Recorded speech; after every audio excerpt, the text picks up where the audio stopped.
नमस्कार स्टूडेंट्स।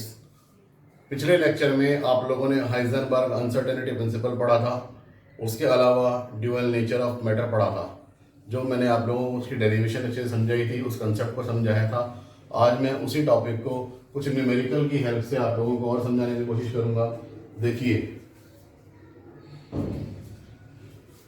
आपके पास first numerical है, calculate the wavelength associated with an electron moving with a velocity of 10⁻10 centimetre पर second. अब यहां देखने की बात है कि आपको वो क्या चीज पूछ रहा है और क्या उसको दे रहा है। पहली बात, आपको बेटा वो वेलोसिटी उसने दे दी। सेकेंडरी, उसने आपको पूछा है वेवलेंथ। तो मैंने आप लोगों को ड्यूअल नेचर ऑफ मैटर में आपको बताया था, lambda is equal to h upon mv, जहां h प्लांक कांस्टेंट है, m मास ऑफ इलेक्ट्रॉन है, v वेलोसिटी ऑफ लाइट है। तो देखिए, h की वैल्यू आप पुट कीजिए 6.626 इंटू 10⁻⁻27, आर्ग सेकंड में आएगा यहाँ पर ये -27। मास ऑफ इलेक्ट्रॉन कितना होता है? मास ऑफ इलेक्ट्रॉन है 9.1 इंटू 10⁻28 आपको यहाँ पर लगाना है। इसके अलावा अब आपको जो है वेलोसिटी कितनी दी हुई है? 10⁻10, ये लीजिए। अब जब आप लोग इसे सॉल्व आउट करेंगे तो आप एक चीज नोटिस कीजिए, 10⁻28 नीचे है, 10⁻10 भी आपके पास नीचे है, तो कितना हो गया? 10⁻18 रह गया, 10⁻18 नीचे है, 10⁻27 ऊपर है, तो 10⁻9 तो वैसे ही आ गया आपके पास में ये। तो यहाँ देखिए, ये आपके पास में आ जाएगा 10⁻9 इंटू और 6.626 में आप 9.1 को डिवाइड कीजिए, तो 6.626 अपॉन 9.1। अब मैं इसको एक काम करूंगा, मैं क्या करूंगा, यहाँ पर इसको 10 से मल्टीप्लाई करके 10 से डिवाइड कर दूंगा। इसका मतलब 66.26 इंटू 10⁻10 डिवाइड बाई 9.1। यहाँ आपके पास में इस तरीके से आप लोग इसके लैम्डा की वैल्यू निकाल सकते हैं, जो कितनी आएगी आपके पास? 7.72 इंटू 10⁻10 सेंटीमीटर। कितनी आएगी? 10⁻10 सेंटीमीटर। इस तरीके से आप लोग इसमें इसकी वेवलेंथ निकाल सकते हैं। नेक्स्ट क्वेश्चन को देखिए, क्या कह रहा है आपको यहाँ पर? ये calculate the uncertainty in position of particle. ये है आपके पास में हाइजेनबर्ग अनसर्टेनिटी प्रिंसिपल पर। आपको यहाँ पर ये बोल रहा है calculate the uncertainty in position. आपको अनसर्टेनिटी इन पोजीशन निकालनी है और अनसर्टेनिटी इन मोमेंटम आप लोगों को दिया हुआ है, ध्यान में रख लेना। आपको अनसर्टेनिटी इन मोमेंटम दिया हुआ है आप लोगों को। इसमें चांसेस आपके पास में कि देखो, स्टेप नंबर ए और स्टेप बी, आपको स्टेप ए में अलग निकालनी है, स्टेप बी में आप लोगों को अलग निकालनी है। क्या फॉर्मूला होता है हमारे पास? Del x into del p greater than equal to h upon 4 pi. तो मैं अगर आपको कहूंगा कि मुझे अनसर्टेनिटी इन पोजीशन निकालनी है, तो डेल एक्स किसके बराबर आ गया बेटा? ये आ गया आपके पास में del x greater than equal to h upon 4 pi dot del p. तो एच की जगह आ गया 6.626 इंटू 10⁻। अब देखने की बात है कि आपको यहाँ पर h कितना गिवन है, तो h की वैल्यू आपको गिवन है -27 में। फिर 4 की जगह आप 4 लगाएंगे, पाई की जगह 3.14 और डेल पी कितना गिवन है? फर्स्ट वाले ऑप्शन ए में है आपके पास में 1 इंटू 10⁻³ मतलब 10⁻³ चलिए, एक तो आपके पास में ये वाला है। दूसरा ए और बी वाले में क्या है आपके पास में? देखिए, del x greater than equal to h upon 4 pi dot del p. वही वैल्यू आप लोगों को लगानी है, 6.626 इंटू 10⁻27। 4 की जगह 4 आएगा, पाई की जगह 3.14 आएगा। डेल पी की वैल्यू यहाँ पर क्या है बेटा? आपके पास इन्फिनिटी है। आपको यहाँ पर अनसर्टेनिटी इन मोमेंट आपको दिया हुआ है इन्फिनिटी, तो आप यहाँ पे लगाइए इन्फिनिटी। अब देखिए, आप इन्फिनिटी से किसी भी नंबर को अगर आप मल्टीप्लाई करेंगे तो वैल्यू क्या आएगी? इन्फिनिटी। और किसी भी नंबर में अगर आप इन्फिनिटी को डिवाइड कर देंगे तो वैल्यू क्या आ जाएगी आपके पास में 0। तो यहां आपके पास में जो है सेकंड वाले ऑप्शन में अनसर्टेनिटी पोजीशन आ रही है 0। फिर जो है फर्स्ट वाले ऑप्शन में आपके पास में क्या आ रही है 0.527 0 इंटू 10 की पावर -24 सेंटीमीटर -24 सेंटीमीटर। तो यहां इस तरीके से आप लोग इन क्वेश्चंस को सॉल्व कर सकते हो। मैं फिर से अभी आप लोगों को 2 क्वेश्चन समझाऊंगा, आप इसे एक बार अच्छे से देख लीजिए।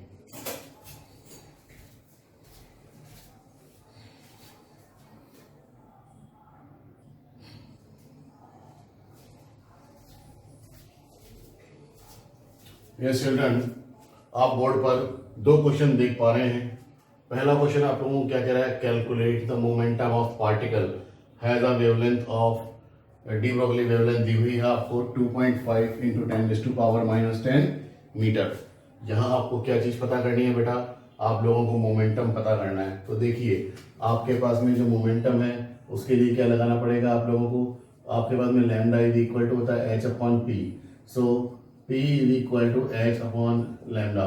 तो सिंपली आपको क्या करना है, वेवलेंथ को प्लांक कांस्टेंट में डिवाइड करना है, और जो प्लांक कांस्टेंट की जो वैल्यू है वो कितनी दी हुई है 6.626 इंटू 10⁻⁻34 6.626 इंटू 10⁻⁻34। यार वेवलेंथ की वैल्यू कितनी दी हुई है 2.5 इंटू 10⁻10। क्लियर है। तो आपके पास जो वेवलेंथ आएगी, यहाँ पर जो वेवलेंथ आएगी वो कितनी आएगी, 1 मिनट, मोमेंटम, जो मोमेंटम आप लोगों के पास में जो आएगा वो आएगा 2.64 into 10⁻⁻24 2.64 into 10⁻⁻24 kilogram metre second inverse. इस तरीके से आप लोग इसका मोमेंटम निकाल सकते हैं। आप लोगों को इन फॉर्मूलों का और इन वैल्यूज का बहुत अच्छे से आपको ध्यान रखना पड़ेगा कि आप लोग जो है प्लांक कांस्टेंट की वैल्यू किस में ले रहे हैं और वेवलेंथ आप लोग किस में ले रहे हैं।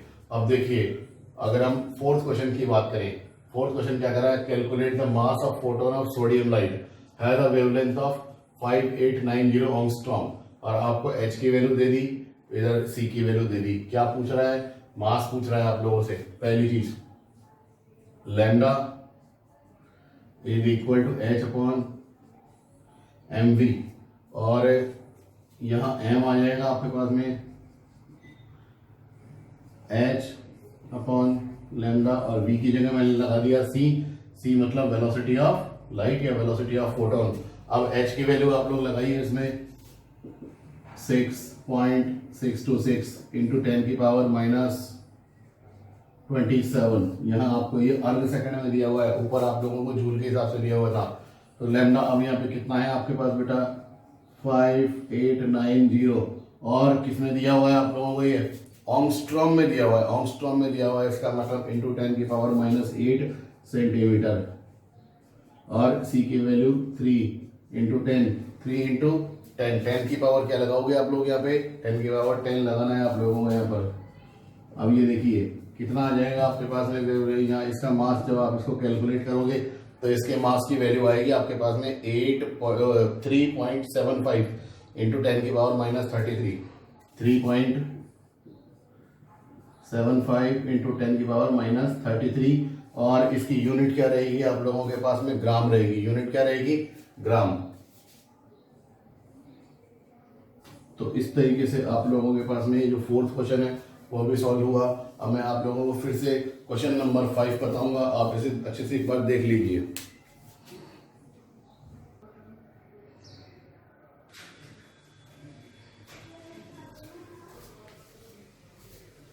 यस चिल्ड्रन, आपके बोर्ड पे क्वेश्चन नंबर 5 और 6 दिए हुए हैं। देखिए क्वेश्चन नंबर 5 क्या कह रहा है, the uncertainty in position and velocity of particle are 10⁻⁻10 metre and 5.27 into 10⁻⁻34 metre per second respectively, and calculate the mass of particle. आप लोगों को इस पार्टिकल का मास पता करना है, जहां पर जो वेलोसिटी है वहां पे जो चेंजेस आ रहा है वो कितना आ रहा है, यहाँ पर अनसर्टेनिटी आ रही है वो 10⁻⁻10 मीटर आ रही है, और इसमें अपने जो है इसमें वेलोसिटी में जो आ रही है वो 5.27 इंटू 10 की power minus 34 metre per second आ रही है, और पोजीशन में जो चेंजेस आ रहा है वो 10 की पावर माइनस 10 मीटर आ रहा है। देखिए आपके पास में ये फॉर्मूला, फिर अनसर्टेनिटी की बात हो रही है, इसका मतलब हाइजेनबर्ग अनसर्टेनिटी प्रिंसिपल से सॉल्व होगा। तो del x into del b greater than equal to h upon 4 pi. Position आपको क्या कर रहा है, मास ऑफ पार्टिकल, इसका मतलब डेल बी की जगह मैं क्या लगा सकता हूं, m into del b. So अब आप लोगों को मास पता करना है, mass is equal to h upon greater than equal to h upon 4 pi into del x into del b. h की वैल्यू आपको गिवन है 6.626 इंटू 10⁻⁻34 जूल सेकेंड, तो आप लगा दीजिए यहाँ पर 6.626 इंटू 10 की पावर माइनस 34। अब नीचे 4 की जगह 4 आ गया, पाई की जगह 3.14। डेल एक्स कितनी दी हुई है बेटा आप लोगों को, 10 की पावर माइनस 10 मीटर, तो 10 की पावर माइनस 10 मीटर लगा दीजिए। और चेंज इन वेलोसिटी कितनी दी हुई है, 5.27 इंटू 10 की पावर माइनस 34। ठीक है, ऑन सॉल्विंग जब आप लोग इसे जब अच्छे से जैसे सॉल्व कर लोगे तो आपको कितना मिलेगा, 0.099 ग्राम। ये आपके पास में इसका आंसर आएगा। अब देखिए नेक्स्ट है आपके पास में जो क्वेश्चन कह रहा है, ये calculate the uncertainty in velocity of ball of mass 150 gram if the uncertainty in position is of the order of 1 angstrom. 1 angstrom मतलब 10 की पावर माइनस 10, 10 की पावर माइनस 10 मीटर। अब देखिए हाँ ठीक है, अब आपको अनसर्टेनिटी इन वेलोसिटी प्राप्त करनी है आपको यहाँ पे, इसका मतलब del v. So del v is equal to h upon 4 pi into m into del x. H की वैल्यू वहां पर वही लगा दीजिए आप लोग यहाँ पर 6 पॉइंट जो आपको गिवन है 6.6 इंटू 10 की पावर माइनस 34। ध्यान में रखना बेटा 1 kg metre square per second is equal to 1 joule second, या 1 kg per metre square is equal to 1 joule. Clear है, तो 4 की जगह 4 लगाया आपने यहाँ पर, पाई की जगह 3.14, मास की जगह क्या लगाया आपने यहाँ पर, बॉल ऑफ द मास 150 ग्राम है, और आपको वैल्यू दी हुई है प्लांक कांस्टेंट की किलोग्राम के अकॉर्डिंग, तो आप किलोग्राम को किलोग्राम में बदलेंगे तो 150 अपॉन 1000, इसका मतलब 0.15 0. इंटू अब डेल एक्स कितना है आपके पास में यहाँ पे 1 एंगस्ट्रॉम। 1 एंगस्ट्रॉम मतलब 10 की पावर माइनस 10। ये देखिए इस तरीके से हमने इसकी सारी वैल्यूज लगा दी। जब आप इसे कैलकुलेट करेंगे तो del v change in velocity या अनसर्टेनिटी इन वेलोसिटी की जो वैल्यू आएगी वो कितनी आएगी, 3.45 3 into 10 to power minus 24 10 to power minus 24 metre per second. इस तरीके से आपके पास 6 नंबर का जो क्वेश्चन है ये भी सॉल्व हुआ। तो मैंने आप लोगों को अभी तक 6 क्वेश्चन करवा दिए हैं हाइजेनबर्ग अनसर्टेनिटी प्रिंसिपल और ड्यूअल नेचर ऑफ मैटर के ऊपर। अब मैं आप लोगों से नेक्स्ट क्वेश्चन फिर से करूंगा, तब तक आप लोग इसे अच्छे से देख लीजिए।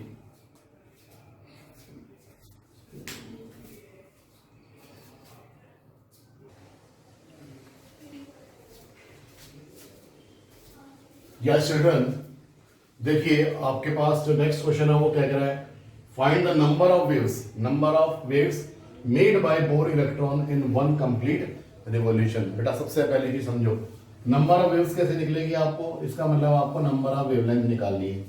मान लीजिए आपके पास में मैंने एक ये सर्किल बनाया, इसके सर्किल की जो सर्कमफेरेंस है वो कितनी होगी 2 पाई आर, और ये यहाँ पे इसकी वेव्स बन रही है। मैं कह रहा हूं आप लोगों को कि यह एक वेवलेंथ है आपके पास में यहाँ पर, तो आपको नंबर ऑफ वेव्स अगर आपको निकालनी पड़ेगी, इसका मतलब भाई total distance upon this small distance मतलब 2 पाई आर अपॉन लैम्डा, तब जाके आपके पास में नंबर ऑफ वेवलेंथ निकल कर आएगी। यहां तक मैं समझता हूं किसी को कोई प्रॉब्लम नहीं आनी चाहिए, क्योंकि जितनी वेवलेंथ आएंगी उतनी ही नंबर ऑफ वेव्स आएंगी Bohr electron in one complete revolution. अब देखिए आपके पास में क्या था, MVR is equal to NH upon 2 Bohr का सेकंड पोस्टुलेट। अब आपके पास जो V आएगा वो क्या आएगा इसी फॉर्मूले से, V is equal to NH upon 2πmr। आपने यहां पर क्या निकाली, इसकी वेलोसिटी निकाली। क्या निकाली आपने यहां पर, इसकी वेलोसिटी निकाली। अब आप क्या करेंगे, लैम्डा निकालेंगे। लैम्डा किसके बराबर होता है बेटा, लैम्डा इज इक्वल टू होता है H अपॉन mv। तो आप क्या करेंगे, H अपॉन m की जगह तो H अपॉन m रख दीजिए, और V की जगह आप क्या रखेंगे यहाँ पर NH अपॉन 2πmr। तो आप देखिए H से H कैंसिल हुआ और M से M कैंसिल हुआ, तो किसके बराबर आ गया आपके पास में ये 2πr अपॉन n। ये आपके पास में आ गया लैम्डा के इक्वल। अब मैंने आपको क्या कहा था, आपको नंबर ऑफ वेव्स निकालनी है। Number of waves is equal to 2πr upon lambda. तो 2πr की जगह तो आप 2πr लगा दीजिए, और लैम्डा की जगह आप क्या लगाएंगे, 2πr अपॉन n। तो अपॉन n आपका ऊपर चला जाएगा, 2πr से 2πr कैंसिल, क्या आया n। अब क्या बोल रहा है वो यहाँ पर आपको, find the number of waves made by a Bohr electron in one complete revolution. इसमें मैंने आपको मान लिया कि आपका ये किसी ऑर्बिट में, सपोज कर लीजिए आपका ये 4th ऑर्बिट में है, तो आपका n 4 हो जाएगा। अगर आपका ये 3rd ऑर्बिट में है तो 3 हो जाएगा। यानी जो ऑर्बिट का जो नंबर होगा, यानी कि जो एक प्रिंसिपल क्वांटम नंबर की जो वैल्यू आएगी उतने ही वेव्स यहां पर बनेगी। तो मैं इस क्वेश्चन को एक बार थोड़ा सा इसको कंप्लीट कर देता हूं। Find the number of waves made by a Bohr electron in one complete revolution in, अपन ले लेते हैं 3rd ऑर्बिट। क्लियर है, 3rd ऑर्बिट ले लिया तो आपके पास में वेव नंबर की नंबर ऑफ वेव्स कितनी आ गई बेटा, 3 आ गई। कितनी आ गई आपके पास, 3 आ गई। यहां तक कोई दिक्कत नहीं होनी चाहिए। अब नेक्स्ट क्वेश्चन पे आइए, 8th नंबर क्वेश्चन है आपके पास। क्या कह रहा है, kinetic energy of electron is 4.55 into 10⁻⁻25 joule. और आपको क्या निकालनी है बेटा, आपको वेवलेंथ निकालनी है। सपोज कि देख लीजिए, अब सोचिए कि आपको काइनेटिक एनर्जी गिवन है और आपको वेवलेंथ निकालनी है, तो काइनेटिक एनर्जी का वेवलेंथ से क्या रिलेशन होगा, ये सोचने वाली बात है। तो पहली चीज, kinetic energy E is equal to half mv²। Clear है। तो मैंने अब आपको यहां पे बोला कि भैया v² is equal to 2e/m, 2e/m। Clear. तो अब मैंने यहां पे ये लगा दिया आपके पास में, ये आ गया v²। तो v किसके बराबर आ गया, 2e/m। यहां आप रूट की जगह तो रूट रखिए, 2 की जगह आपने 2 रख दिया। एनर्जी कितने की बना आपको यहां पर, 4.55 इंटू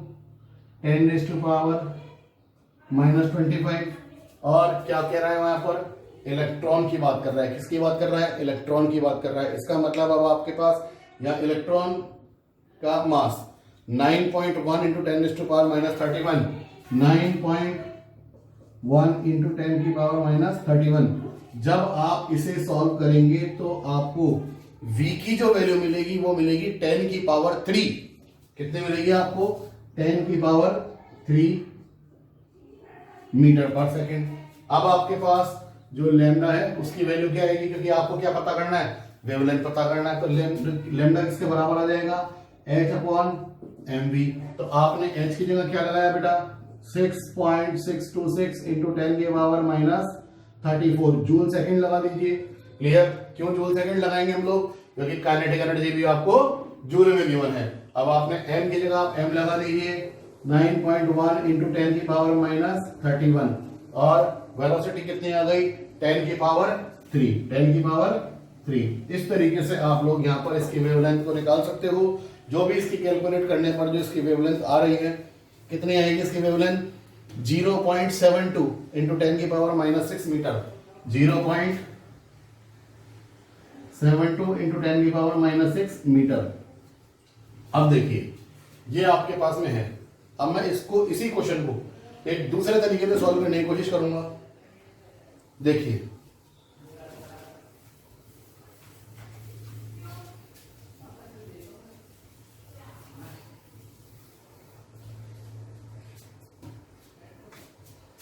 आपके पास काइनेटिक एनर्जी को मैंने ई से रिप्रेजेंट कर दिया।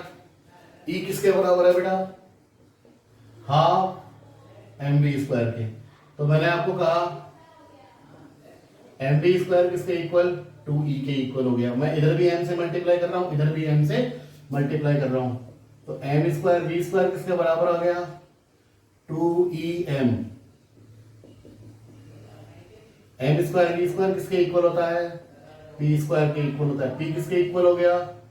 2em। क्लियर है?